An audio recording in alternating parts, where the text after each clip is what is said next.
O Brasil, nós estamos aqui no nosso quarto podcast e nosso patrocinador, INBDS, Instituto Nacional Brasileiro de Desenvolvimento Humano, Social e Político.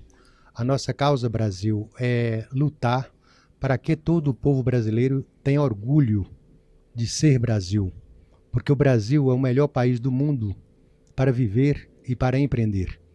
Nós, brasileiros, nós somos uma escola de caridade, nós somos uma escola de democracia, nós somos uma escola de acolhimento, nós somos o único país do mundo com o maior programa social do mundo. Então, a nossa causa é essa. Nossa causa é falar sobre o empreendedorismo social, que qualquer brasileiro possa, qualquer empresário possa trabalhar no empreendedorismo social. E hoje aqui no podcast eu tenho o privilégio de receber a minha sobrinha Gabriela Barros. Seja muito bem-vinda. Olá, gente, tudo bom? Uma honra para mim estar aqui. O Auro sabe o quanto que ele me inspira em vários aspectos da vida, então é uma honra muito grande ter recebido esse convite. E então aí, vamos conversar. Obrigado. Gabriela, no seu caso eu gostaria de saber o nome do podcast é Lições de Vida e Vida Empreendedora. Na sua geração, o que você tem qual a sua opinião e qual a reflexão que você faz nesse momento, nos seus desafios? Uma reflexão que a gente estava até conversando aqui antes de começar o podcast. Aproveitando, para quem não assistiu os episódios anteriores e esteja assistindo, tem um que o Auro vai fazer com os pais dele, a respeito, né, de uma geração anterior a ele, e eu sou uma geração para frente. E um aspecto que eu acho que é importante a gente analisar na nossa vida, quanto jovens, porque a gente tem que aproveitar enquanto tem o vigor da juventude, é a gente valorizar quem veio antes da gente. Porque muitas vezes, por mais que a pessoa, poxa, mas eu vivo uma situação super difícil, você não sabe qual que é o meu aspecto de vida, tudo bem. Só que hoje, as condições sociais do Brasil, que normalmente a pessoa que está passando mais dificuldade vive, não é a mesma dificuldade que uma pessoa passava há 30 anos atrás, há 30, 40 anos atrás. Era bem mais barra pesada. Pode ser que você não tenha tido a melhor paternidade do mundo, ou a melhor maternidade do mundo, mas sendo seus pais, seus avós, eles deram o melhor que eles podiam. Eu costumo falar, tanto meu pai e minha mãe, eles vieram de condições humildes, ambos batalharam bastante para conquistar o que conquistaram. Igualmente seus irmãos, tenho muito orgulho do Auro, repito novamente. E aí, eu parti de um degrau, vamos dizer assim, o pessoal olha muito parte econômica, então vamos falar de parte econômica. Quando a gente fala de empreendedorismo e tudo mais, que a gente sabe que dinheiro é importante. Eu comecei de um degrau que eles não começaram. Eles começaram de um degrau muito mais embaixo. Então, o mínimo que eu tenho que fazer é valorizar o que eu tenho. Então, o que eu posso fazer com as ferramentas que eu tenho? Seja para mim mesmo ter uma vida melhor, mas uma vida realmente valiosa é aquela que transborda na vida dos outros. Então, eu vou aproveitar as oportunidades que eu tô tendo de estudo, que não foram as mesmas que meu pai e minha mãe tiveram.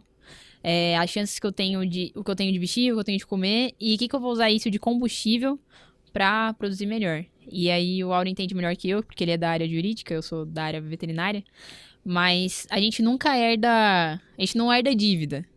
Por mais que todo mundo, mas eu tenho trauma, tudo bem, a gente vai no terapeuta, a gente vai tratar, vamos conversar com Deus, vamos orar, mas a gente herda só coisa boa. Então, a gente tem que aprender a valorizar mais a nossa herança, a nossa cultura, o que nossos pais, nossos avós nos trouxeram de bom e levar isso de combustível. Se a pessoa, na área jurídica, se morreu com dívida, infelizmente, você não vai herdar as dívidas. Mas se morreu com herança, você vai herdar a herança. Então, a gente só tem que herdar coisa boa. Então, acho que isso é um aspecto importante, tanto para a pessoa ter sede empreendedora, quanto para passar lições de vida, né, para quem está em volta, porque acho que a vida bem vivida é aquela que transborda. Muito bem. Gente, a Gabriela, ela é uma menina da geração de 1999-2000 e ela me trouxe um ponto aqui de alta reflexão, de alta indagação, sobre a herança e sobre as condições humanas que o brasileiro teve na geração passada. Isso, Gabriela, eu posso ser prova porque eu nasci em 25 de abril de 1970 na Fazenda Fleixeira. Então lá eu conheci um Brasil, o lugar menos desenvolvido do Brasil. Então eu pude ver a realidade. Naquela época tinha muito idoso que morria à míngua porque nós não conhecíamos o benefício social do governo. Naquela época a gente estudava debaixo de um pé de árvore, de uma latada. Às vezes quando você queria escrever, você queimava um pedacinho de pau e fazia um carvão para você escrever em alguma coisa. Então a dificuldade, o desafio daquela geração foi extremamente muito mais árduo do que essa geração. Hoje, vocês estão numa geração que são pujantes para vocês conseguir prosperidade. E mesmo se não conseguir, não tem certo nem errado. Mas o fato é, a qualidade de vida que vocês têm hoje na ciência, no lado espiritual, no lado de criação de filhos, é outro nível. Isso é verdade. Isso é verdade. Então eu gostaria assim de que você pontuasse de agora em diante sobre as suas metas, sobre os seus objetivos.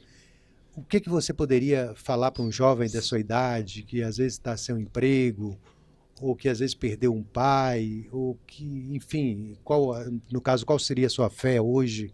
Gostaria de que você falasse sobre esses assuntos. São vários pontos, né, para serem comentados, mas já linkando com o que você comentou a respeito de ter crescido na Fazenda Flecheira, que foi o mesmo local onde meu pai cresceu. Eu acho tão interessante essa coisa de... Tem até um... Bom, eu sou cristã, vai ficar claro agora que eu vou citar um provérbio. Tem um provérbio que fala que os filhos, eles são como flechas na mão de um arqueiro. Eu creio que é uma semelhança com que você até lança, você direciona essa flecha, mas você não sabe onde ela vai parar. Então, em que sentido? Meu pai nasceu lá na Flecheira, igual você, e ele veio ter uma filha que nasceu na Liberdade, em São Paulo. Tipo, você fica, o que aconteceu nesse meio tempo e que não estudou debaixo de um pé de árvore? Tipo assim, o que aconteceu nesse meio tempo? Que história que ele cultivou pra que, de repente... Não tô falando de questão de ser melhor ou pior. Tô falando de diferença, que você fica... Ué, o que aconteceu? Então, eu acho que uma coisa pra gente viver a juventude bem vivida é a gente ter consciência de que as nossas ações, elas vão reverberar no futuro de alguma forma, seja na nossa própria vida ou na vida de outras pessoas, seja do nosso sangue, como sendo a sua descendência, como não, como pessoas que passam pela sua vida. Eu me formei agora em medicina veterinária, em dezembro. E eu tô naquela fase de esperar a carteira do conselho. Mas pensando também no aspecto que você falou da vida empreendedora e de lições de vida, o que eu tô falando sobre valorizar. Você reconhecer quem você é. Eu tenho uma identidade muito estabelecida em Deus também. Isso com certeza me ajuda em vários aspectos. Mas você ter consciência de quem você é e não ter síndrome de vira-lata. Eu quero contar uma experiência que eu tive agora no final do ano, no meu estágio obrigatório. Eu tive a oportunidade de fazer estágio em Nova York, em neurologia veterinária, que é uma área que eu quero, que eu vou me especializar. Sim. E, gente, assim, eu falo que eu ter conseguido já foi ter cara de pau, ter enviado o currículo, meu inglês ainda tava mais ou menos.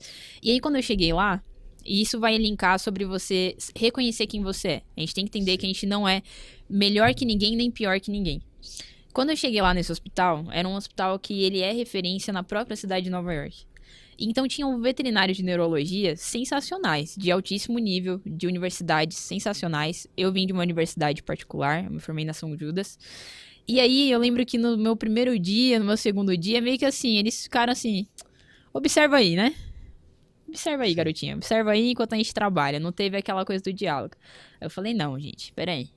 Eu não saí de casa, tô aqui nessa cidade, dormindo em hostel, pra não aprender nada. Eu vou absorver o máximo possível. Porque eu não tenho essa... síndrome de vira-lata. Você achar que, porque é primeiro mundo, porque são pessoas em um país de primeiro mundo, porque se formaram em universidades tal, eles já são melhores que eu. Não, calma. Eles podem ter mais tempo na profissão que você. Mas não vai com esse pensamento, tem identidade. O que eu fiz? Eu falei, vou bolar um plano.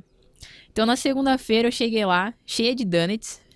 Eu até pensei em cozinhar brigadeiro, mas eu sou bem ruim na cozinha. Eu falei, vou mostrar a culinária brasileira, não ia dar certo. Eles iam achar que a culinária brasileira não era tão boa. Então, eu cheguei com donuts pro quê? Pra primeiro mostrar, quero ser amigo de vocês, gosto muito de vocês, quero fazer um agrado. Segunda coisa, eu comecei a fazer muitas perguntas pra eles. Tipo, a questionar mesmo, claro que sempre com educação. E aí só que eu começava a fazer tanta pergunta que chegava uma hora que ele, tipo, não sabia mais o que responder, sabe? Tipo, às vezes nem tinha uma resposta na ciência já pra aquilo. Mas pra querer quebrar o quê? O conhecimento de todo mundo tem um limite. Então, meio que isso que eu queria que eles percebessem. Porque o meio que eu tava deixado de canto, sabe, eles estavam meio que assim, será que no Brasil tem neurologia veterinária? Eles estavam nesse aspecto. E a terceira coisa que eu fiz, que eu acho que foi muito ousado, até porque meu inglês não era lá aquelas coisas, toda quarta-feira eles tinham um jornal clube, que cada residente em neurologia ia e apresentava o artigo que leu a respeito de neurologia. E eu tava lá como estagiária. E aí eu cheguei pro veterinário que cuidava da equipe, né, um dos veterinários, e eu falei assim... Escuta, eu posso trazer um artigo pra apresentar na quarta-feira? Aí ele olhou assim pra mim. Ele falou, peraí, você quer escutar um neurologista de verdade apresentando ou você quer apresentar? Eu falei, quero apresentar. Ele falou, e você tem algum artigo pra apresentar? Isso era terça-feira, ok? Eu falei, não, mas não é curta a apresentação? Ele, é. Eu falei, então eu preparo. Ele falou, e você vai preparar à noite? Eu, sim. Aí ele ficou me olhando assim, tipo assim, meu, essa menina tá ousada, né? Só que é a gente mostrar que a gente tem... a gente ia conhecer quem a gente é, então a gente tem ousadia pra falar, só que com humildade. Lembra que no começo eu já mostrei amigabilidade? Eu não quero ser melhor que vocês, eu só quero aprender com vocês. E aí eu lembro que no mesmo dia outra veterinária me mandou um e-mail perguntando de novo dessa história. Aí escrevendo ficou mais fácil escrever em inglês, né? Porque aí você tem a ajuda da internet, do Google, do ChatGPT. Aí eu falei assim... eu vim de muito longe e falei não pra muitas coisas pra eu conseguir estar aqui aprendendo esse mês com vocês. E eu sei que vocês aprendem mais quando ensinam. Então é uma honra muito grande pra mim estar aqui. Mas eu não vou sair daqui sem aprender o máximo que eu conseguir. Aprender o máximo de vocês. Gente, depois desses atos de ousadia, tudo mudou. Quando eu cheguei lá na quarta-feira, eles não deixaram eu apresentar, tá, o artigo, pra quem quer saber. Não deixaram. Mas tudo mudou. Eles me chamaram pra acompanhar eles em uma cirurgia. Onde eles estavam, enfim...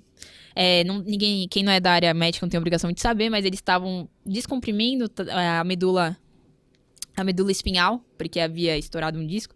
Depois, se for interessante, eu posso até tentar explicar. De um cachorrinho salsicha, que é o Dash Hound, ele não tava andando. Então, eles me chamaram pra assistir a cirurgia. Eu lembro que eu chorei a hora que eu vi a medula. Eu falei assim, meu Deus, tô acreditando. Ela até ficou assim, sem entender.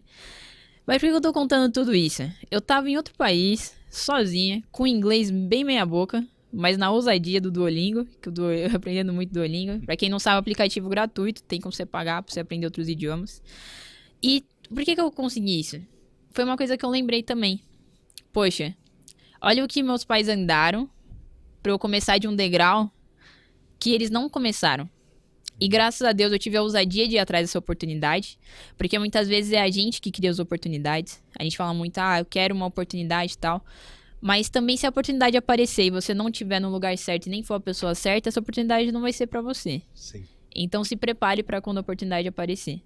Eu falei, eu tô aqui, gente, que maravilha. Eu vou encarar, eu vou ser ousada, o máximo que pode acontecer é eu levar um xingo, talvez. Até aí nada demais. Sim. E então acho que isso é um aspecto importante pra gente que tá começando agora. Eu sei que a galera que tá no ensino médio fica a nervos, pensando, meu Deus, eu tenho que decidir o que eu vou fazer pro resto da minha vida agora, eu tenho que entrar numa faculdade, e tem que ser na universidade tal, não tem que ser nada. Não compare o seu bastidor com o palco de outra pessoa. A gente tem que começar a analisar primeiramente os nossos princípios, que são inegociáveis, e conforme a gente vai caminhando, a gente vai entendendo pra que caminho a gente tem que ir. Eu já sabia que eu queria veterinária, mas nem todo mundo já sabe a profissão que quer. E talvez a sua profissão não seja algo que tá numa grade de faculdade. Sim, gente, verdade. Eu não sou contra a universidade, até porque a gente precisa dela para ter médicos, advogados, enfim, dentista, psicólogo, enfim. Precisa para a formação, a sociedade precisa de várias profissões. Mas, por exemplo, às vezes você pode ser um incrível copywriting, que trabalha com...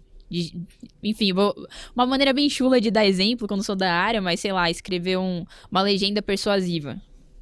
Não tem faculdade para isso. E às vezes você vai ser grande dessa forma. E eu acredito que a grandiosidade disso, de você escolher, de você empreender, também está justamente nisso, no impacto que você vai deixar na vida das pessoas que estão à sua volta. Sim. Porque, tem até não lembro quem falou isso, mas que a nossa eternidade dura enquanto as pessoas lembram de nós aqui na Terra. Então, o impacto que a gente deixa, que herança que a gente deixa de conhecimento, de cuidado... Enfim, maior é o que serve, né? Como disse Jesus. É dessa parte que mais a gente pode seguir. Que maravilha. Parabéns, Gabriela. Eu fiquei até emocionado com sua sabedoria, o seu conhecimento. Brasil, isso é uma prova viva de eu, que sou o tio dela, o pai dela, Donizete, meu irmão, onde nós trabalhamos no Cabo da Enxada na década de 70 e 80.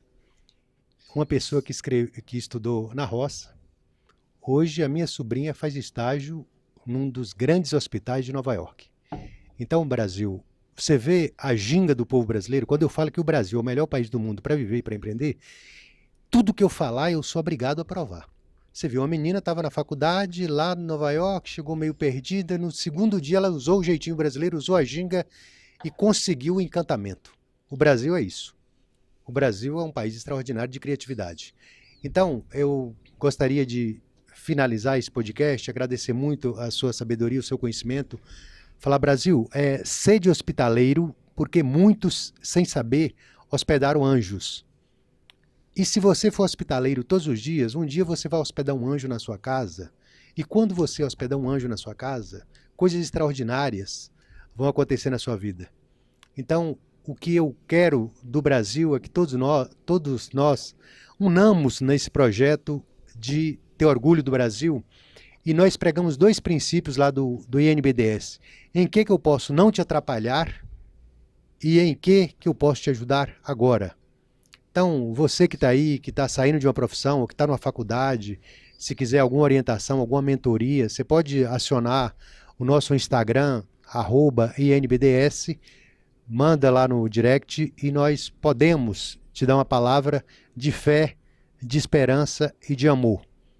O Paulo falou essas palavras, mas ele falou que o mais importante é o amor. Então, que cada um de nós, todos os dias, possamos amar a mais. Então, essa foi a lição de hoje desse 4º podcast e muito obrigado. Muito obrigada.